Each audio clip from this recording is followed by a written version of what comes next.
Bom, gente, eu vou cumprimentar do outro lado da tela para conversar com a gente o economista e diretor do Instituto de Finanças Funcionais para o Desenvolvimento, IFFD, Davi Decache.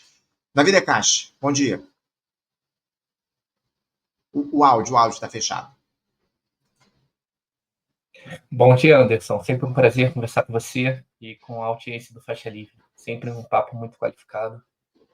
Prazer é sempre nosso receber aqui, Davi. Eu quero agradecer muito a tua presença, a tua paciência também. Eu estou muito atrasado aqui com o nosso papo, mas muito obrigado por você se dispor a fazer esse papo aqui com a gente para a gente tratar de um tema para lá de sensível, né, Davi? Eu me refiro, obviamente, a essa sua demissão da assessoria do PSOL na Câmara dos Deputados na última quarta-feira. Um tema que tem repercutido muito em todo o país. Uma reunião da bancada do PSOL na Câmara, sem a sua participação, definiu pela sua saída desse cargo. Esse, aliás, era um cargo de indicação política que você exercia na Câmara dos Deputados, essa assessoria em relação à economia, lá no PSOL, na Câmara.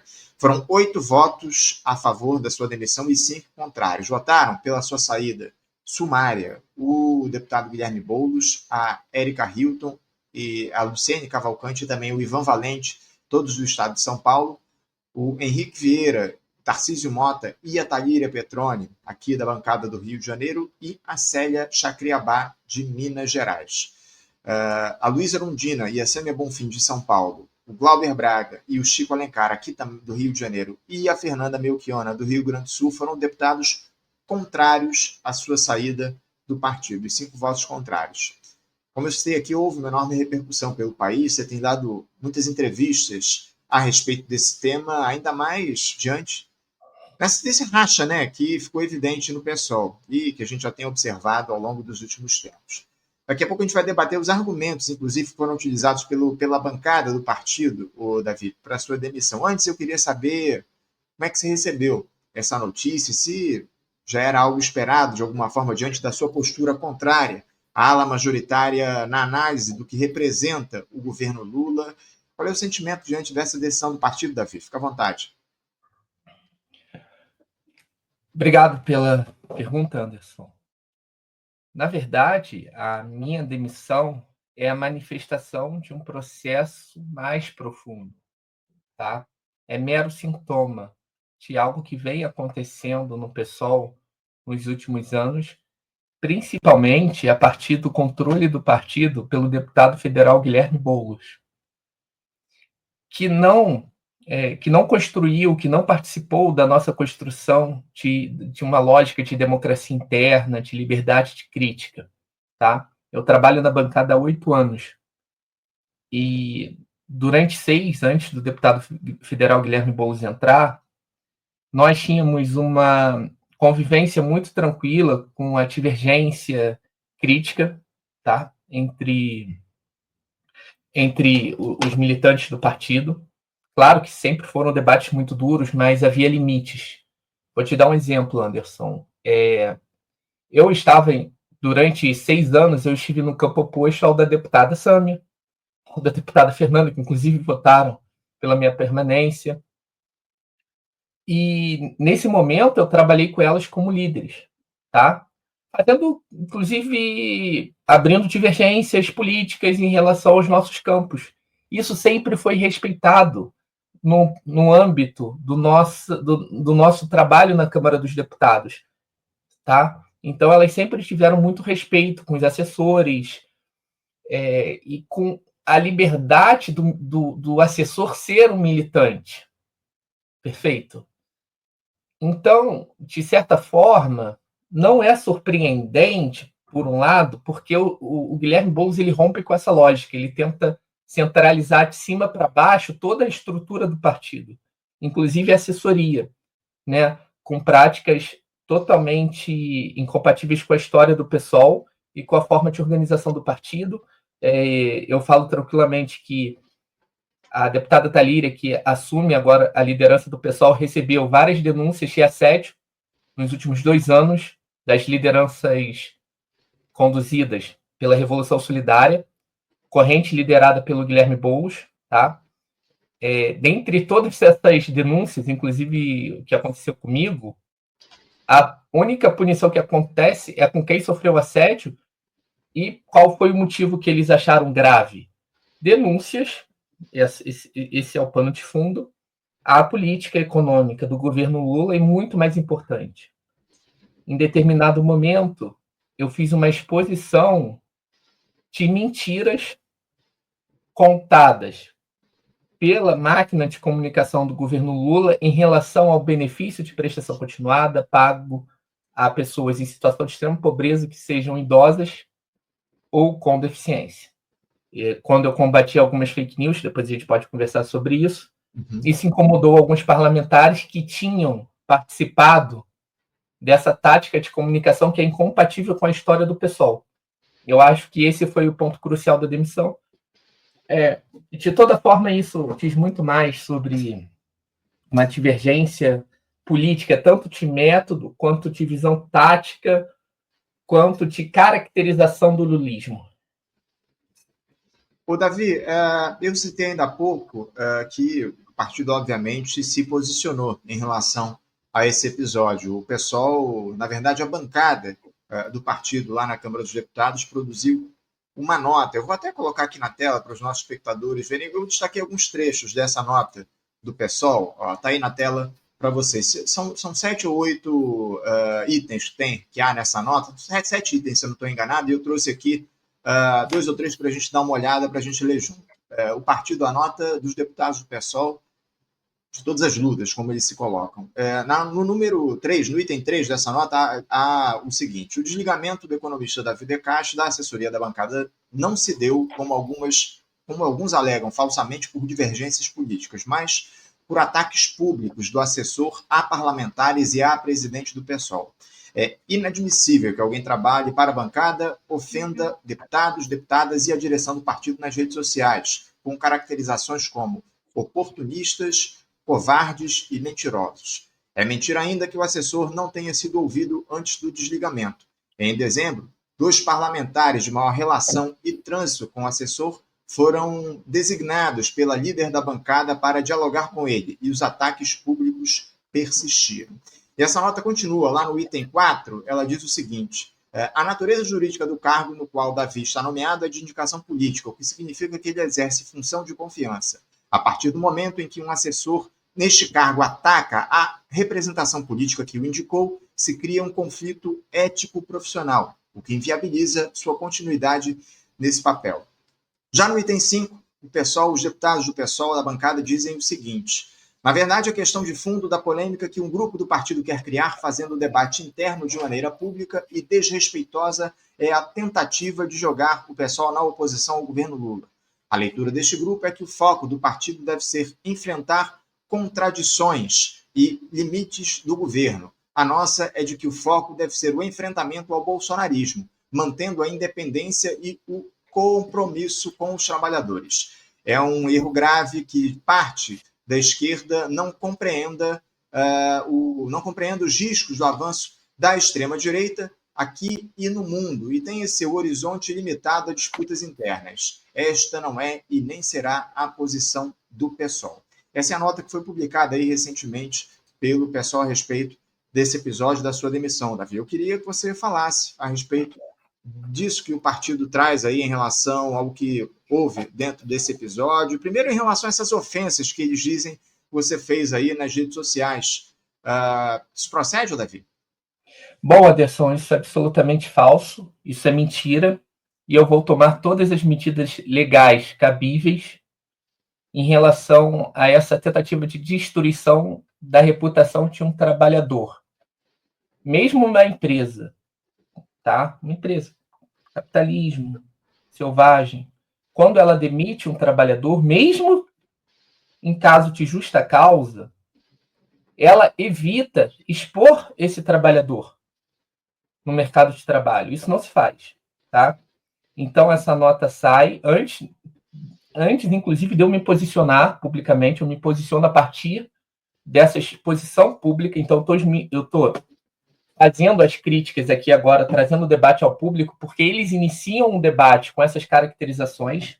Essas caracterizações são absolutamente falsas. Eu posso ler aqui o que eles usam para corroborar os supostos ataques, tá? Eu posso ler aqui para você, Anderson. Os posts que eles usam para falar que eu chamei eles covardes, hipócritas e mentirosos. Eu posso ler. É muito óbvio aqui para o ouvinte. Tá? Então, essas são mentiras sobre o cargo de livre nomeação e exoneração. É importante dizer o seguinte, para quem está nos assistindo. O pessoal sempre funcionou, durante toda a sua história, eu trabalhei lá há muito tempo, de acordo com o princípio da proporcionalidade na ocupação de espaços. Isso garante vida democrática ao partido. Isso garante o direito da minoria existir e não ser esmagada pela maioria. Ou seja, se a gente tem mais de 25% da bancada hoje, é garantido um ano de liderança para algum dos nossos parlamentares. O Glauber, a Samia Erundina, a Fernanda, por exemplo. Perfeito? Isso daí foi negado para os parlamentares. Isso daí foi negado não porque um assessor ofendeu alguém, não teria cabimento nenhum. Mas, segundo, uma das principais dirigentes da corrente liderada pelo Guilherme Boulos, a Natália, né, que é dirigente importante do MTST, foi presidenta da Fundação Lauro Campos e Marielle Franco, a fundação do PSOL, ela diz que a bancada acerta, que o pessoal acerta ao não dar espaços para a minoria na liderança. Isso desmascara completamente o argumento sobre ofensas, sobre esse tipo de coisa. Ela fala isso no Twitter, isso está lá. Ou seja, isso, obviamente, por definição, é um método político de destruição da minoria. Imagine, Anderson, se democracia foi entendida como a maioria, quem tem mais voto, destruir todos os espaços da minoria. Então, o meu campo ele tem direito à indicação, inclusive, de cargos na assessoria. Isso está sendo negado. Por exemplo, a deputada Luísa Erundina. Mais uma pergunta, Anderson, antes de mostrar aqui os posts para você. Você acha que nos últimos 2 anos, como dizem as notas, eu xinguei parlamentares, se isso é verdade, eu xingo parlamentares covardes, mentirosos, hipócritas, canalhas, que nem eles alegam. A deputada federal Luísa Erundina discordaria da demissão de um assessor que faz isso com parlamentares. Digo mais, se eu fizesse isso, isso seria crime de transfobia e racismo, porque a minha líder era a deputada federal Érica Hilton. Eu deveria ser expulso do PSOL. Se eu tivesse feito isso, eu seria expulso. E corretamente expulso. Você acha, Anderson, que o deputado federal Chico Alencar, diante de provas factuais de que eu xinguei parlamentares, ele votaria contra a minha demissão? Eu acho que a resposta é muito simples. Não se trata de ofensas. Agora eu posso ler aqui para você, Anderson, as supostas ofensas, tá? Vou abrir aqui. Eles enviam os posts que eles usam na reunião para falar que eu estava ofendendo parlamentares do PSOL.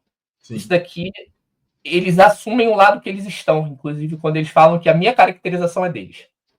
Eu falo o seguinte: parabéns a todas e todos que fingem apoiar a luta contra a escala 6x1, mas, ao mesmo tempo, defendem um pacote que ataca duramente os próprios trabalhadores que ganham até 2 salários mínimos. A dissimulação de vocês é realmente impressionante. Eles falam que esse ataque é direcionado a eles. Bom, então, das duas, uma. Eles têm que reconhecer, para eles sustentarem que esse ataque está direcionado a eles, eles estão dizendo o quê? Que eles estão apoiando um pacote, o pacote que atacava o BPC, o salário mínimo e o abono salarial. Esse post é apresentado na reunião de bancada, eles falam que esse post foi dirigido a eles. Para eles sustentarem que eu ofendi, eles têm que sustentar também que eles apoiaram isso, ou que tentaram apoiar. Tá? E aí, se eles tentaram apoiar, que eles digam publicamente que eu atrapalhei o apoio deles. Mais do que isso daqui não é uma crítica a um indivíduo, é a um campo, por exemplo, que, de forma dissimulada, né, tentou apoiar o pacote. Então, eles falam que apoiaram o pacote. Eu também falo que há 1 ano e meio, a maior parte da esquerda institucional optou por um pacto de silêncio e se tornou cúmplice de um ataque traidor ao povo mais pobre desse país. sabiam do pacote de austeridade anunciado nessa semana, na época o ataque ao BPC, tá? Há pelo menos 18 meses, mas escolheram não denunciar, deixando a Haddad livre para articular os cortes junto ao mercado e ao Congresso. Aliás, sabiam que o pacote seria enviado ao Congresso após a eleição. A omissão deliberada dessas organizações abriu caminho para que o novo arcabouço fiscal atacasse sem resistência a saúde, a educação e o BPC. Bom, eles falam que eu estou me referindo a eles. Eles participaram, de fato, desse ataque, dessa articulação? Tá? E uma outra crítica que eu faço é o seguinte: tem nenhum espaço para apresentação dos estudos técnicos e do trabalho técnico da assessoria na liderança do PSOL. Em diversas ocasiões, eu articulei, junto ao nosso campo político, audiências públicas e manifestos. Por exemplo, eu organizo um manifesto encabeçado pelo professor Ricardo Antunes, talvez a principal figura hoje no estudo do mundo do trabalho no campo marxista, contra o PLP da Uber, que foi defendido por setores do partido que compõem a ala majoritária. Bom, eles acham que isso é uma divergência profunda de princípios. É isso? Eles podem falar publicamente. Obviamente, eles não assinam o manifesto e se sentem incomodados. Depois disso, Anderson, eu organizo um manifesto contra o pacote fiscal do Haddad, que ataca o BPC, que inclusive a bancada do PSOL e o PSOL posteriormente se coloca contra. Então, eu estou totalmente de acordo com tudo que o partido diz para fora. Pelo menos para fora, tá?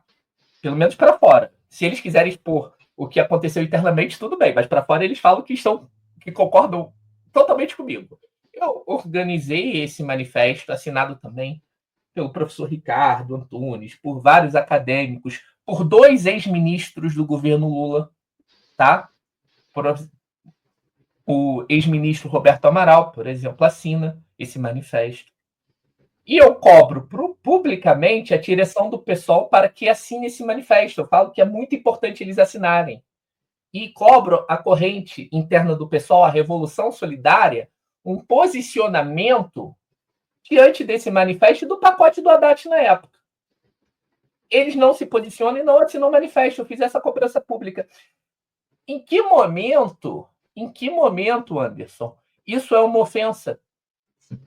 Isso não é uma ofensa. E todas essas caracterizações que eu fiz, covarde, por exemplo, eu falo assim, é covardia atacar os mais pobres, o BPC e o salário mínimo. Eu escrevi isso várias vezes no Twitter. Agora, eles têm que assumir, então, se eles sustentarem que isso foi direcionado a eles, eles têm que sustentar que atacaram essas políticas. É isso. Então, isso é mentira e serão adotadas as medidas legais cabíveis. Só posso fazer um comentário de um fato que aconteceu. Fica à vontade, a palavra é tua. Eles colocam, né, essa destruição de reputação de um trabalhador publicamente. Eles recebem várias denúncias de assédio no âmbito dos trabalhadores do partido e não se fazem absolutamente nada até agora. Podem fazer agora na próxima semana, a partir dessa denúncia que eu faço aqui. Mas até agora não foi tomada nenhuma atitude. Bom, isso daí pode ser perguntado à própria líder hoje. Eu digo isso respeitosamente, mas isso é um dever moral que eu tenho, tá? Como militante de um partido, filiado a um partido que defende a classe trabalhadora. Então, se uma empresa faz isso, eu vou denunciar essa empresa. Se o pessoal faz isso, eu vou denunciar o pessoal. Bom, teve um caso específico em que eu denunciei, o governo ele organizou, quando ele viu um pacote, tá? Uma mentira sobre o BPC, o benefício de prestação continuada pago a idosos em situação de extrema pobreza e pessoas com deficiência. Ele fala o seguinte, que o projeto de lei enviado era, na verdade, apenas um pente fino para combater fraudes, para pegar os fraudadores, os criminosos que estavam fraudando o BPC. Perfeito? Por que o governo faz isso? Primeiro, para gerar um consenso em torno da matéria, que é uma matéria ofensiva aos mais pobres. Isso era mentira.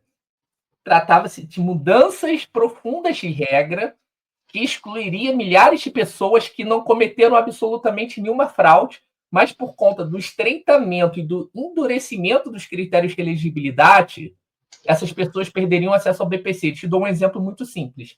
Uma família que tem uma pessoa idosa em situação de extrema pobreza e uma pessoa com deficiência em situação de extrema pobreza, com a mudança das regras de cálculo, um desses beneficiários, por exemplo, a pessoa com deficiência, perderia o acesso ao benefício.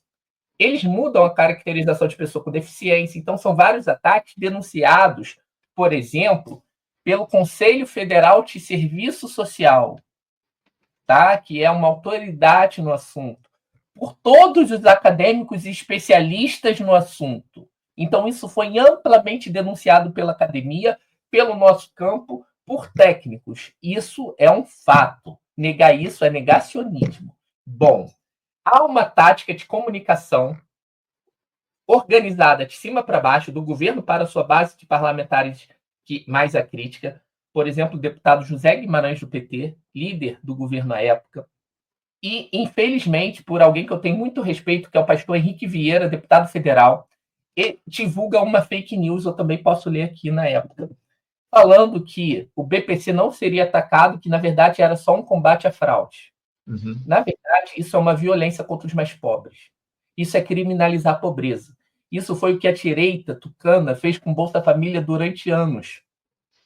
Tá? Criminalizando o beneficiário que estava sendo atacado. A pessoa perdendo o benefício de prestação continuada por conta de mudança de regra, ele falando que é fraudador. Ele volta atrás depois.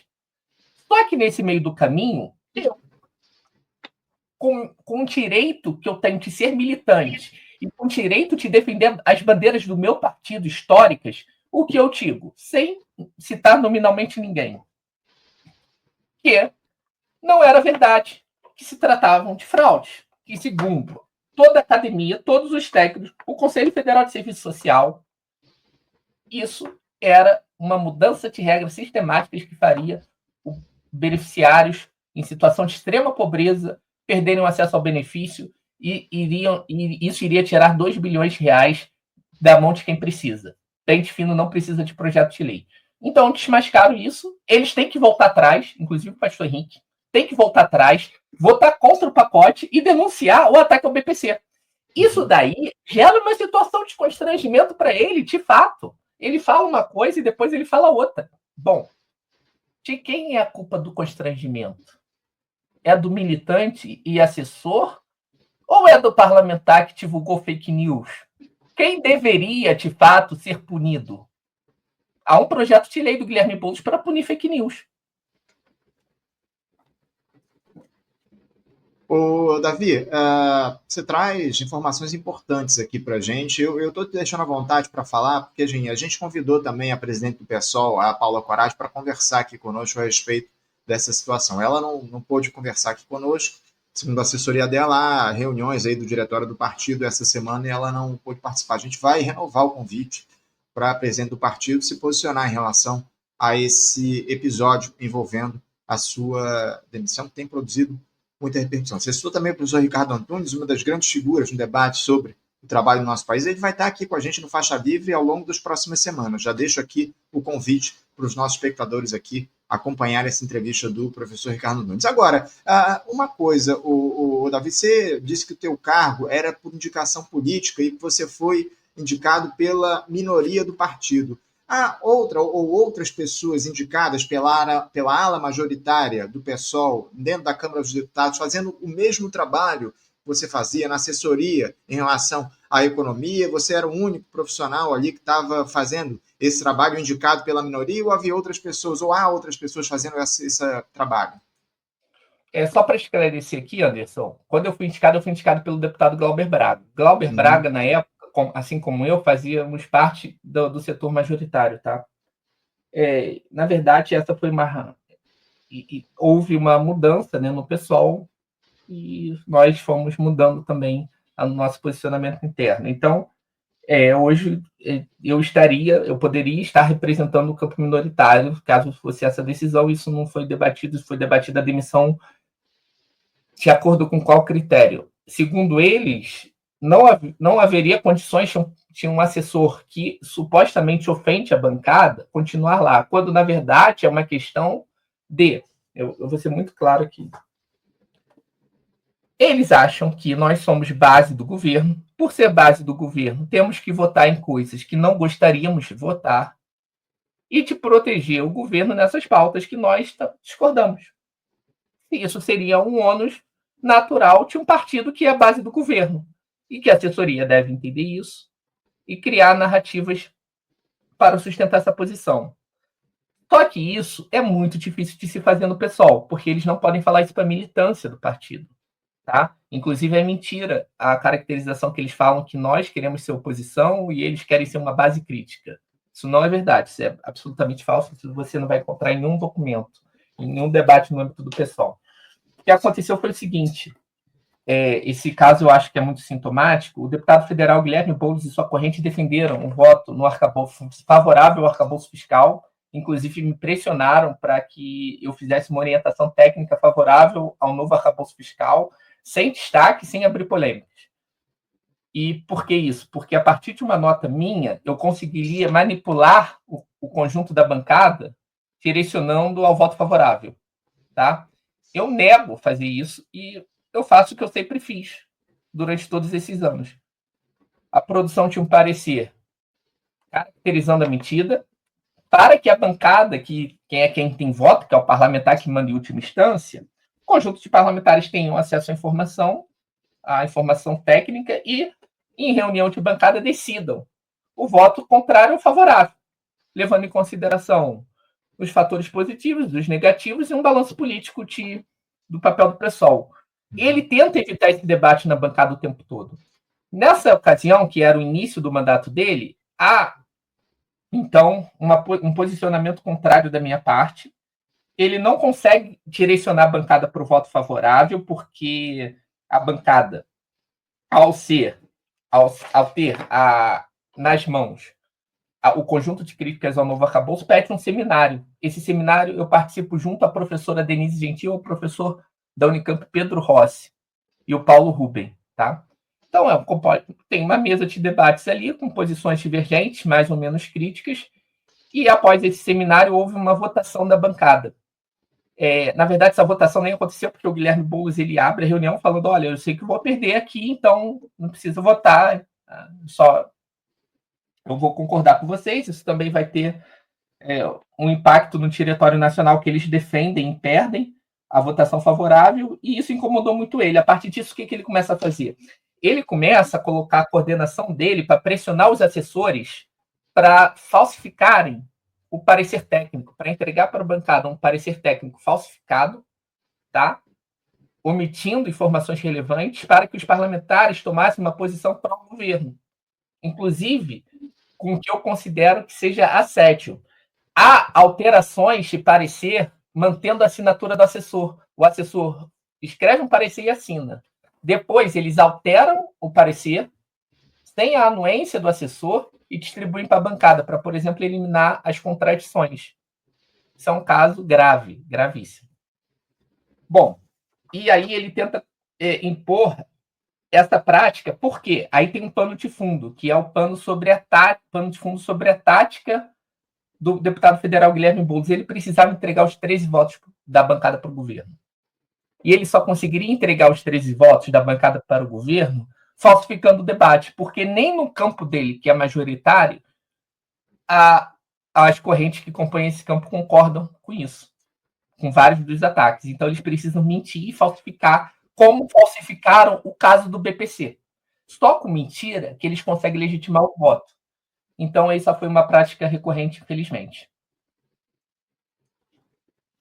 Davi, obviamente a gente vai convidar aqui também o deputado Guilherme Boulos, caso ele queira se posicionar em relação a essas denúncias que você faz, são graves, obviamente, em relação à postura. Você acusa aí o deputado, o Guilherme Boulos, ele que lidera a ala majoritária do partido, de perseguição. Além desses episódios que você citou, eu queria que você dissesse se já houve outras ocasiões em que você identificou como uma ação persecutória, uma postura persecutória vinda por parte do Boulos. E outra, como é que o deputado ele acabou conquistando essa posição de muito destaque dentro do PSOL? Isso está ligado apenas à proximidade dele com o presidente Lula e, obviamente, a posição que o partido tem tomado nesse momento? Enfim, fala sobre outros episódios eventuais, se houveram aí, em relação a perseguições vindas por parte do Guilherme Boulos, e também sobre essa liderança que ele tem dentro do pessoal hoje, Davi, por favor.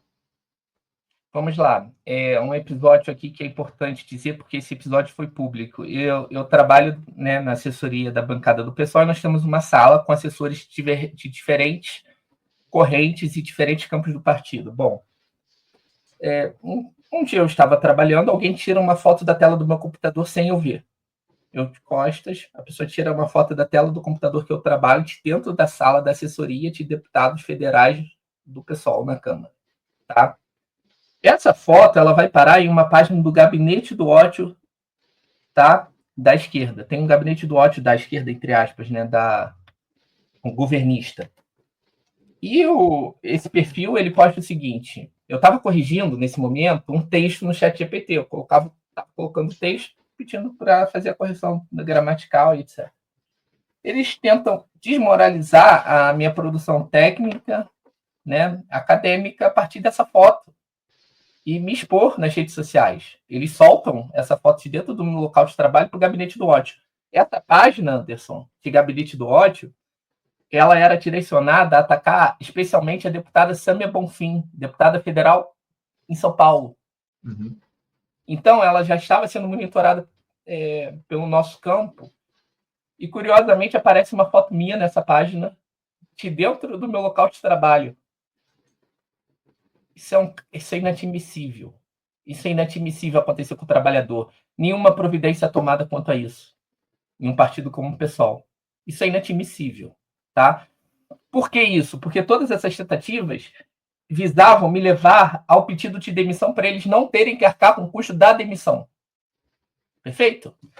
Isso aconteceu, isso é um fato. Eu não peço demissão mesmo assim. E eu sustento a minha posição lá dentro. Então, eles tiveram que arcar com esse custo. Anderson, as questões que levam o Guilherme Boulos a controlar o partido, elas são... Eu não sei se isso é o mais importante agora.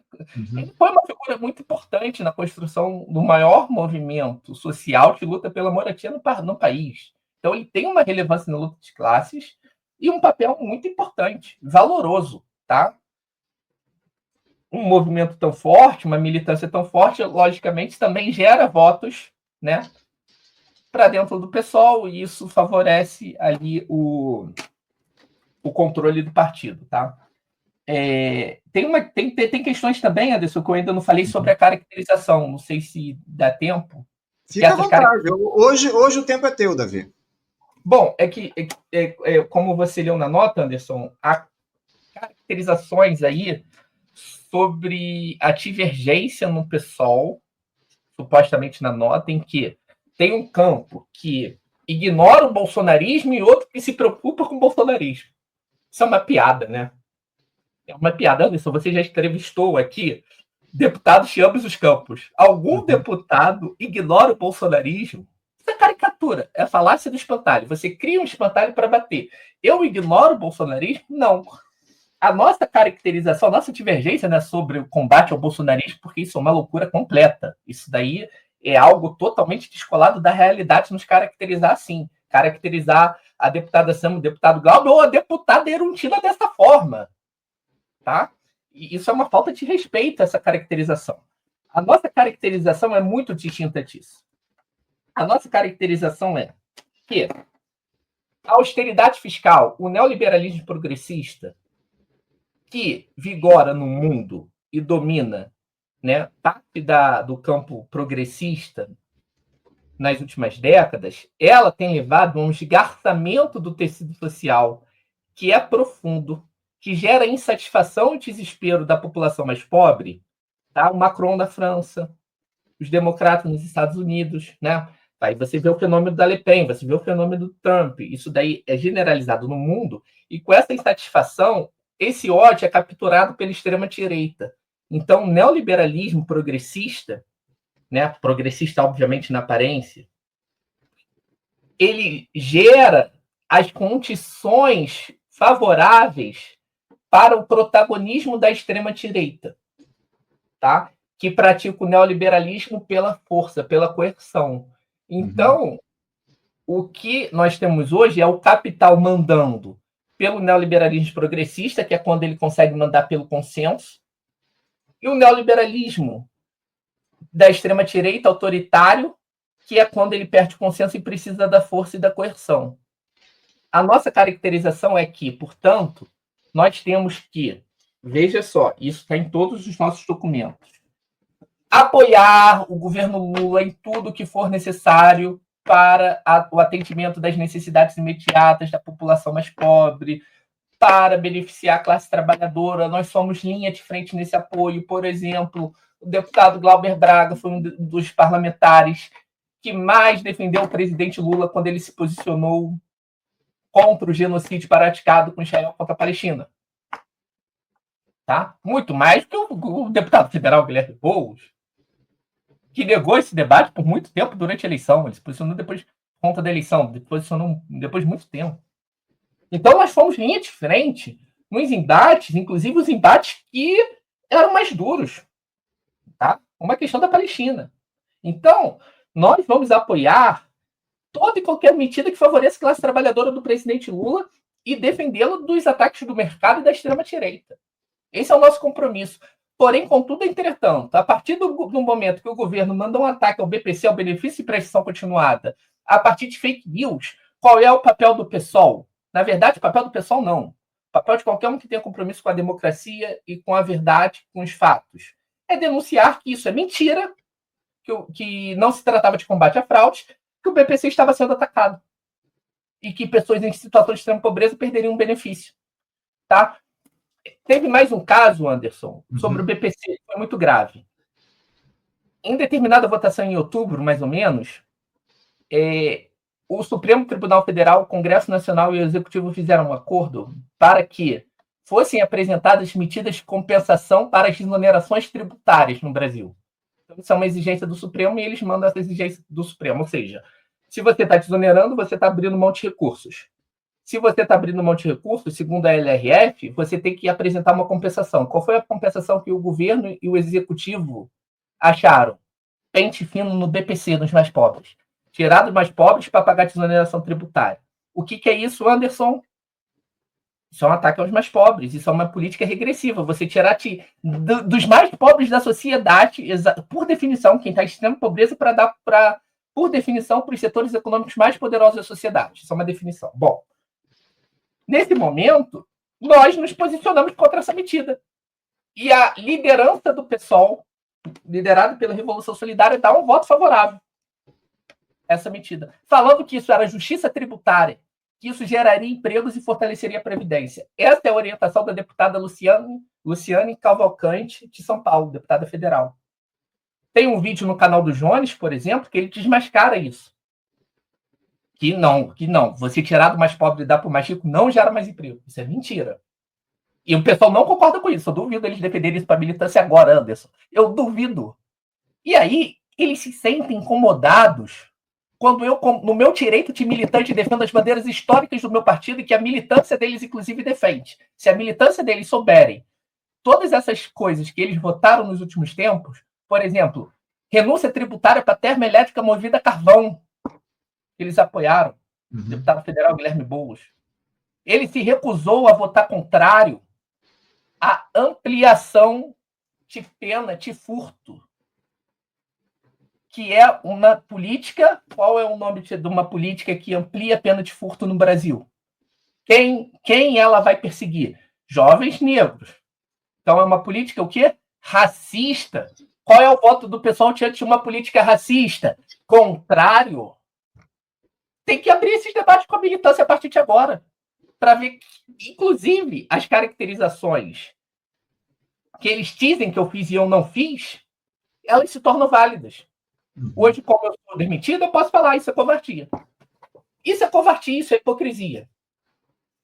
Eles negarem que não seja covardia, aumentar a pena de furto para os mais pobres, dar renúncia tributária para termoelétrica carvão, votar para tirar do BPC de quem está em extrema pobreza, para financiar a desoneração tributária. Eu duvido alguém que você chame aqui, você cite essas medidas que eu falei, eles neguem esse voto, porque o voto é público, eles neguem essas posições do Guilherme Boulos, duvido que é público, e eles consigam justificar isso com base em correlação de forças, seja lá o que for. Eles não conseguem. tá? E outra coisa, a hipótese dele de correlação de forças é absolutamente falsa. A narrativa sobre isso é falsa. Que tudo isso está acontecendo por falta de correlação de forças.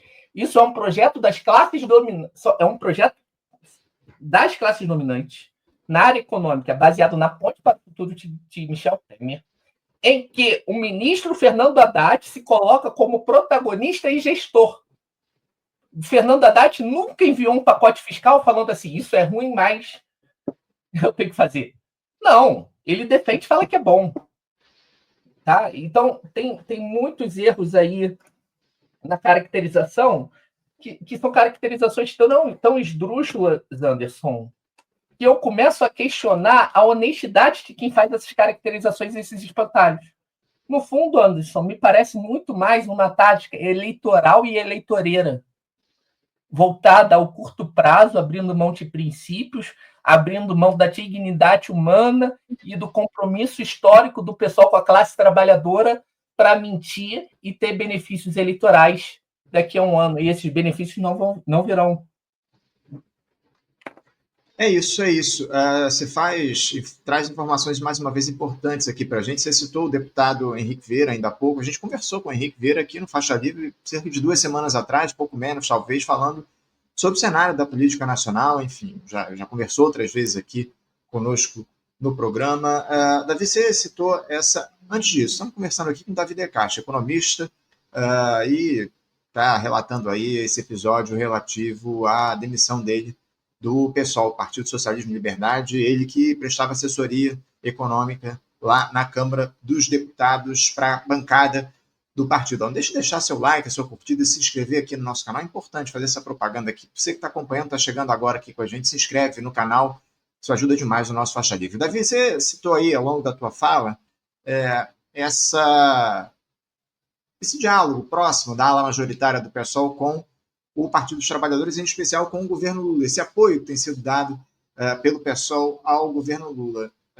Eu queria te perguntar de maneira muito franca e muito direta, na tua avaliação, o PSOL tornou ou tem se tornado uma linha auxiliar do Partido dos Trabalhadores, Davi?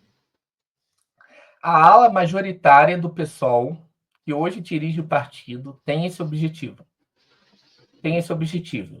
Há, por exemplo, mas há também uma ala que resiste a isso e defende um PSOL democrático internamente, que não tenha a minoria massacrada pela maioria e que seja combativo e que tenha como seu principal objetivo defender a classe trabalhadora. Quando o pessoal... Vamos lá, Anderson, eu acho que é muito simples. Sempre me perguntam isso. Mas temos que apoiar o governo porque há uma extrema-direita. Esse debate tem que ser levado para o concreto. Vamos lá, caso concreto. O governo envia uma proposta que ataca o BPC e faz fake news sobre isso. E aí a direita, a extrema-direita é oportunista, ela é fascista, ela é mentirosa, e ela se aproveita de coisas que ela faz com ainda mais agressividade que esse governo. Então ela vai e defende o BPC. E fala assim, olha, o governo federal está atacando o BPC. A Rosângela Moro fez uma fala em forte defesa dos mais pobres e do BPC. Uma figura hipócrita, né? O Jorti aí do Rio são figuras hipócritas. E aí eles defendem o PPC. Qual deve ser a posição do pessoal, portanto? Deve ser atacar o PPC porque a extrema-direita está defendendo, ou falar o seguinte, a extrema-direita sempre atacou o BPC, eles são hipócritas e quem defende o BPC somos nós. E nós vamos mobilizar a classe trabalhadora para a manutenção do BPC e o governo também não irá atacar o BPC. Essa é a postura óbvia do pessoal. É porque a extrema-direita defendeu o BPC que a gente vai se colocar contra. Sabe? Isso é uma loucura, esse debate. Esse debate não faz qualquer sentido. Davi, eu estou recebendo algumas mensagens aqui no chat de pessoas pedindo para que a gente dê espaço para a ala majoritária do partido se posicionar em relação a isso. É evidente que a gente...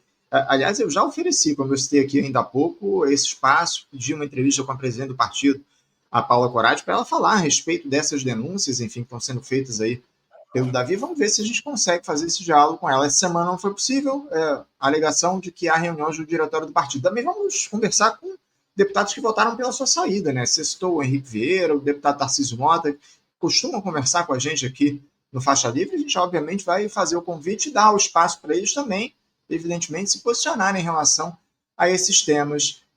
Posso só Davi, fazer uma observação rápida, à Anderson? vontade. Eu respeito eles, isso daqui não é uma crítica subjetiva ou individual, é uma crítica política. E eu estou obrigado a me posicionar a partir do momento que eles me caracterizam como uma pessoa que ofende os seus empregadores. Tá? Quando uma empresa fala que o trabalhador ofende o empregador, ela está destruindo uma reputação. Então, eles me colocam na obrigação moral, no meu dever, inclusive representando os trabalhadores que ainda estão na assessoria, tá? Porque eu não estou falando só por mim, eu estou falando por trabalhadores que ainda estão lá, que sofreram muita pressão, que sofreram muito assédio nesse tempo também, não fui só eu. Várias denúncias estão sendo feitas no âmbito interno do pessoal, e eu estou falando aqui por eles também. E eu tenho esse dever, para que isso não se repita com outros. Com certeza agora vai mudar. Tá claro que são críticas de caráter político da sua parte, trabalhistas também, diante da situação que você passou dentro do partido. E, mais uma vez, o pessoal vai ter o espaço aqui para falar a respeito disso. Davi, por que a ala majoritária do PSOL abandonou, de alguma forma, o horizonte do socialismo como uma prioridade? Isso está ligado ao cálculo eleitoral apenas, à busca pelo poder por cargos na institucionalidade, a outras motivações, porque, pelo que a gente percebe, pelo menos na minha avaliação, houve um abandono da ala majoritária do partido dos ideais socialistas. Por que isso se deu, Davi? Inclusive, em alguns casos, é pior do que o abandono do horizonte socialista, tá? Alguns casos que eu mencionei aqui de votações concretas que os ouvintes podem pesquisar na internet, eu posso divulgar. Há um abandono da defesa da dignidade humana, hein? Que é mais grave. Por que esse abandono acontece? No nosso sistema eleitoral, político, partidário, Anderson, é muito mais vantajoso eleitoralmente, na lógica do poder pelo poder, você ser um partido da ordem, tá? Um partido de esquerda que se propõe a apaziguar e desmobilizar a classe trabalhadora, usando da sua influência em sindicatos, movimentos sociais, em organizações políticas, para silenciar essas organizações, desmobilizar essas organizações e dar legitimidade moral a ataques contra a classe trabalhadora, ele cresce muito, porque ele passa a ser bem visto pelo capital, e o capital tem muita força. Então, essas organizações que são cooptadas e viram organizações em prol da ordem, ou seja, elas falam para a classe trabalhadora que o interesse que é do capital em detrimento da própria classe trabalhadora é o interesse de todos. Ela fala isso, por exemplo, quando parlamentares falam que o ataque ao BPC é positivo porque combate fraude, o que é absolutamente mentira, é uma agenda da Faria Lima, e que isso será positivo para o conjunto da sociedade, ó, por exemplo, vou ler aqui o post do Henrique Vieira aqui para ficar concreto, tá? Quando ele vai narrar o arcabouço fiscal. Ele faz um fio, sem citar que estava mexendo no abono salarial, que as pessoas iriam perder abono salarial, que teriam redução do salário mínimo e que perderiam o BPC. Ele só faz elogios falando que ia taxar ia isentar quem ganha até 5 salários mínimos, ia taxar os mais ricos, ia taxar os militares, tudo que não aconteceu. Tudo que aconteceu ele não cita no fio. Mas tem uma parte que ele fala: combate a fraudes e ajustes em benefícios sociais. Haverá revisão e combate a irregularidades no BPC e Bolsa Família, para proteger quem realmente precisa. O pastor Henrique ele tem legitimidade, as pessoas acreditam nele quando ele fala isso. Tá? Isso daqui é vantajoso. Por quê? As pessoas acreditam, porque ele é um indivíduo que, de fato, tem um comprometimento, ou teve, pelo menos, um comprometimento com a luta dos mais pobres. Quando ele fala isso, ele está legitimando esse ataque. Isso daqui é muito bom, Anderson. Você se torna agradável, palatável ao sistema. E quem assume uma posição como a do deputado Glauber Braga não é bem visto. Corre risco de perder o mandato, é perseguido internamente no partido. Um assessor que toma posições como a minha, Anderson, perde o emprego, é perseguido, é exposto na grande imprensa. Sabe qual seria o meu caminho fácil para mim, Anderson? Vou te dar um exemplo aqui, ó, do ponto de vista individual. Se eu fosse um defensor do governo Lula, todas as portas, um defensor crítico, tá? Que defendesse qualquer bizarrice aqui. Falasse que não tem nada de ataque ao BPC, que é tudo mentira, que a austeridade fiscal é boa. Nossa, eu seria amado pela área majoritária do pessoal. Eu seria amado. Eu teria likes nas redes sociais, minhas redes sociais explodiriam. Eu receberia convites, eu teria protagonismo total. Quando eu me posiciono a favor dos mais pobres, eu sou atacado, porque eu fico isolado. Isso funciona na grande política também. Isso é da história da luta de classes. A história da cooptação e da burocratização de partidos. Davi, eu vou fazer a leitura aqui de algumas mensagens que estão chegando. Aliás, ó, mandem aqui seus superchats, seus super stickers aqui para a gente ler no nosso programa, para a gente expor aqui na tela. Ó, vou agradecer ao Fernando Coutinho, que mandou aqui o super sticker. O Luiz Cláudio mandou um superchat dizendo aqui o seguinte: o pessoal de hoje parece o PT em 2004, que levou à saída dos bravos fundadores do novo partido, em face à reforma previdenciária, a reforma da Previdência, equivalente ao ataque ao BPC. Obrigado, Luiz Cláudio, pela tua contribuição. E aqui, o perfil Em Nome da Rosa diz aqui, ó, parabéns, Davi, por não arredar o pé nas tuas posições jamais. Você ganha ainda mais espaço depois de tudo o que aconteceu. Perfil Em Nome da Rosa, obrigado também pelo apoio aqui ao Faixa Livre. Mande aqui o seu superchat, seu superstick para a gente colocar na tela para os nossos espectadores. Davi, eu ouvi algumas críticas de setores majoritários do PSOL em relação à tua posição, mais especialmente ao diálogo que você tem feito com a grande imprensa. Você tem dado entrevistas aí, você deu uma entrevista, se não me engano, a primeira entrevista que você deu foi ao Estadão, enfim, a outros veículos da grande imprensa. Eu queria te deixar à vontade para você responder essas críticas que estão sendo feitas por alas do partido em relação ao diálogo que você tem feito com a grande imprensa em relação a essas denúncias. O Estadão, Anderson, isso é falso também, é mentira. Vamos lá. O Estadão procurou ambas as partes da polêmica. A ala majoritária do partido envia uma nota, que foi a que você leu, para o Estadão, falando que eu ofendi eles de mentirosos, covardes e hipócritas. O que eu faria nessa situação, Anderson? Falaria o quê? Não vou me posicionar, deixem eles atacarem um trabalhador publicamente, com mentiras, inclusive. Mesmo que fosse verdade, eles estariam errados de fazer isso no Estadão. Atacar um trabalhador no Estadão. Destruindo a reputação do trabalhador no Estadão. Eles estariam errados, tá? Sendo mentira, é mais grave ainda, é um crime contra a honra. Obviamente, eu tenho um dever moral e um dever de trabalhador, e para que isso não aconteça com outros trabalhadores, de me posicionar e falar que isso é mentira. E dar as razões reais do que aconteceu. Então, ambas as partes se posicionaram no Estadão. Tá? Ambas as partes. No My News, de novo, assim como você está fazendo, o My News convida ambas as partes. Elas estão convidadas. O que eu faria? Eu teria atacado em silêncio? E outra coisa, Guilherme Boulos teve coluna na Folha de São Paulo por anos. Ou a Folha de São Paulo é um jornal socialista a partir de agora? Bom, Anderson, uma coisa que eu nunca vou fazer, eu tenho tranquilidade de dizer, é live com Pablo Marçal, com fascista da extrema-direita, inclusive protegendo ele judicialmente de um processo de inelegibilidade. Um cidadão que mente, que é destrutivo. Eu nunca faria uma live com ele sorrindo. Uma opção minha. Boulos faz. Tudo bem, é opção dele. Agora, falar que eu recorro a esses instrumentos, desonesto, de novo. Outra postura desonesta dessa ala.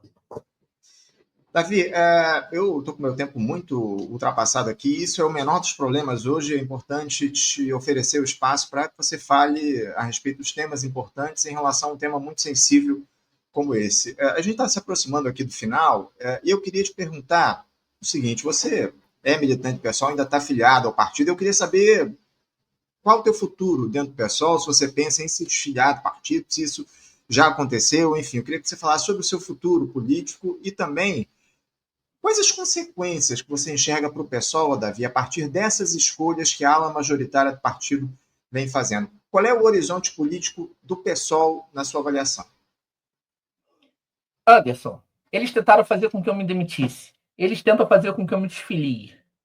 E sabe o que eu vou fazer? Eu vou lutar porque o PSOL é o mais importante instrumento de transformação social hoje no Brasil. Ele ainda é. Por isso que ele é tão atacado. Por isso as tentativas de cooptação, de burocratização, de destruição da essência desse partido. Então, Anderson, não vai ser fácil para eles. Sabe por quê, Anderson? Porque, inclusive, a base deles, quando souber o que eles estão fazendo internamente, vai discordar deles. Nós vamos disputar o PSOL e vamos vencer. Porque a natureza do PSOL não é essa. Tanto é que a linha que eles praticam internamente não é a que eles divulgam publicamente.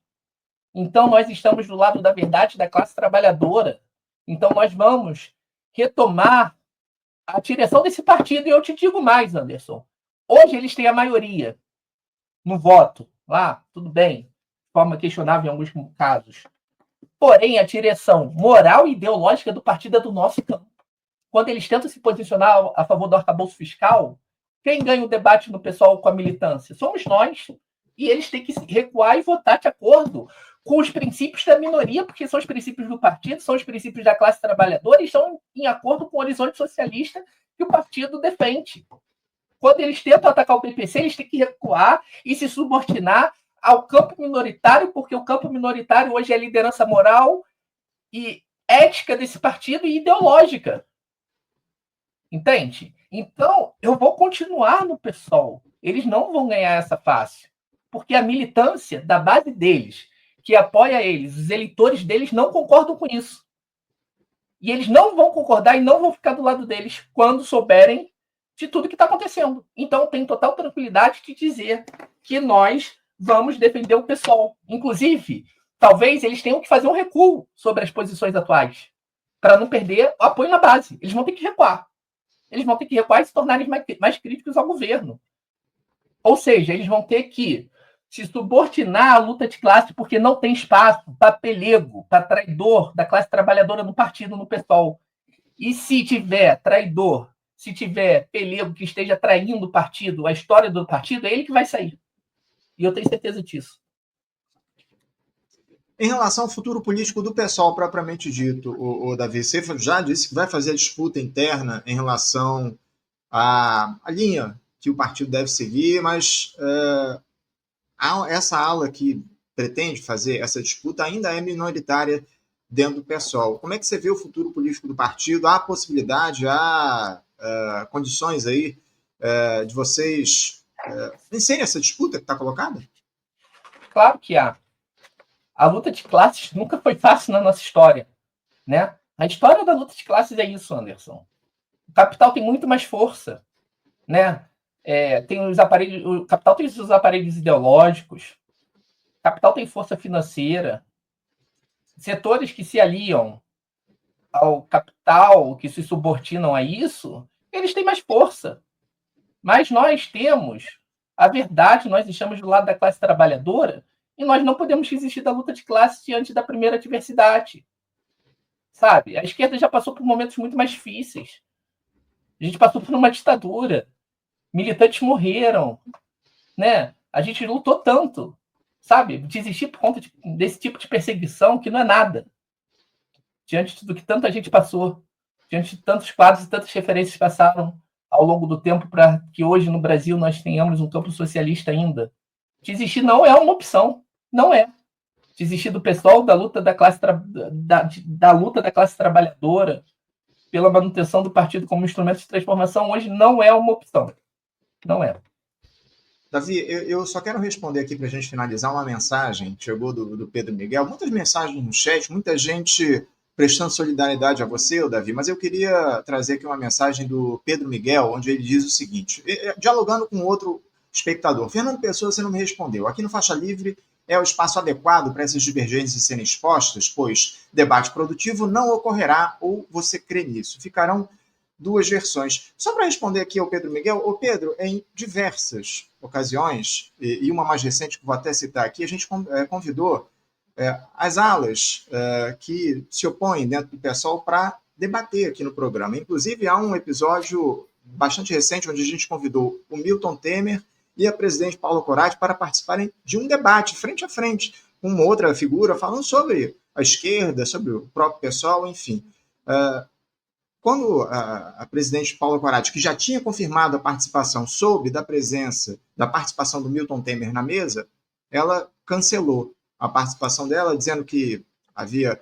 Aliás, não, na verdade ela não cancelou. Ela manteve a participação, mas na hora tentou fazer a conexão, segundo ela, não conseguiu conectar, não conseguiu entrar na live, enfim.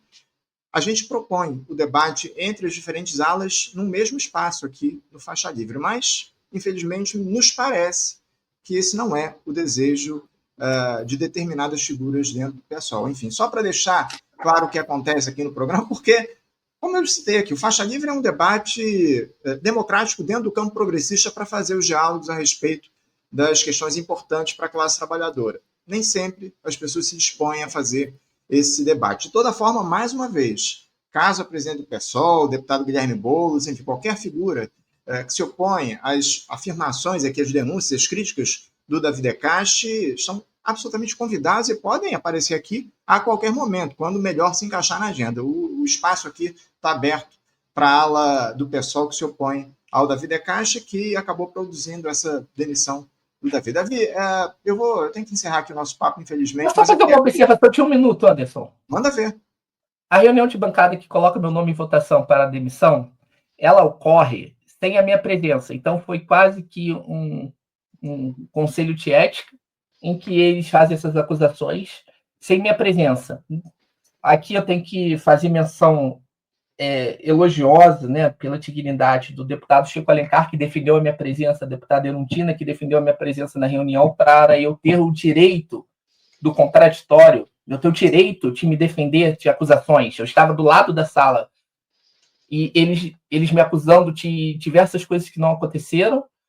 E deputado Glauber Braga, Sâmia Bonfim, deputada Fernanda, elas defendem a minha participação e o meu direito de defesa. Eles negam o direito de eu me defender. E falam que porque eu tive uma conversa informal com a deputada Thalíria e o deputado Ivan em dezembro, muito antes, sobre algumas questões, que não todas, inclusive eu denunciei os casos de assédio e nenhuma providência foi tomada, isso já era suficiente e eu não poderia participar da reunião. Um absurdo completo. Você pode perguntar a eles. Me coloco também à disposição, Anderson, para um debate aqui na sexta-feira, nos seus programas de sexta, em que ocorrem os debates. Certamente muito provavelmente eles não vão topar, mas eu me coloco à disposição se algum deles quiser participar, eu me coloco à disposição. Tudo que eu falei aqui, eu vou produzir um relatório do que eu falei e divulgar publicamente. Todas essas informações que eu dou, tá? Tudo isso vai ser divulgado publicamente porque eles iniciaram a exposição pública na imprensa, com uma nota mentirosa e uma nota de votação à militância que é pior ainda do que essa nota mentirosa, que inclusive negou que houve votação. Eles mandam uma nota para a militância deles falando que não houve votação, que foram mais de 8 deputados. Totalmente mentirosa, ridícula, uma coisa baixa, organizada pelo deputado federal Guilherme Boulos e sua organização. Então, eles mentem. E eu me coloco à disposição para fazer um debate sobre verdade, baseado em fatos e elementos materiais concretos. Davi De Castro, eu só posso agradecer aqui a tua presença, mais uma vez prestar solidariedade em relação ao que aconteceu dentro do partido, nesse caso da sua demissão. A gente conversa muito, inclusive, pelos aplicativos de troca de mensagens, enfim, já deixei registrado aqui a minha solidariedade, mas quero reforçar isso, quero registrar a tua importância para o debate a respeito dos temas da economia para o nosso país. Inclusive, a gente ia tratar de alguns temas aqui em relação à economia, IPCA, enfim, alguns dados que surgiram esses últimos dias, mas, obviamente, que isso ficou absolutamente escanteado diante da necessidade, da importância das denúncias que você fez aqui no programa. Mais uma vez, agradecer e deixar registrado que o teu espaço aqui está sempre garantido para a gente fazer os debates importantes e as denúncias que precisam ser feitas em relação ao projeto neoliberal que está em curso aqui no nosso país, urdido, levado à frente por esse governo do presidente Lula. Mais uma vez, muito obrigado, Davi, força e nossa solidariedade a você. Eu que agradeço, Anderson. Obrigado pelo espaço e pela solidariedade. Um grande abraço, obrigado também pelos ouvintes no chat. Obrigado, Davi. Um abraço a você. Até a próxima. Conversamos aqui com Davi De Castro. Davi De Castro é economista e também diretor do Instituto de Finanças Funcionais para o Desenvolvimento, IFFD, falando sobre essa demissão dele dentro do pessoal, os próximos passos serão tomados por ele, enfim. Mais uma vez, deixar registrado e o espaço aberto aqui para a direção do PSOL, para a direção do partido, para os deputados que foram citados aqui pelo Davi De Castro, em especial o deputado federal Guilherme Boulos, lá de São Paulo, enfim. O espaço está sempre aberto para quem quiser falar, obviamente rebater aí as falas que o Davi trouxe, Faixa Livre é democrático e ouve todos os lados do debate.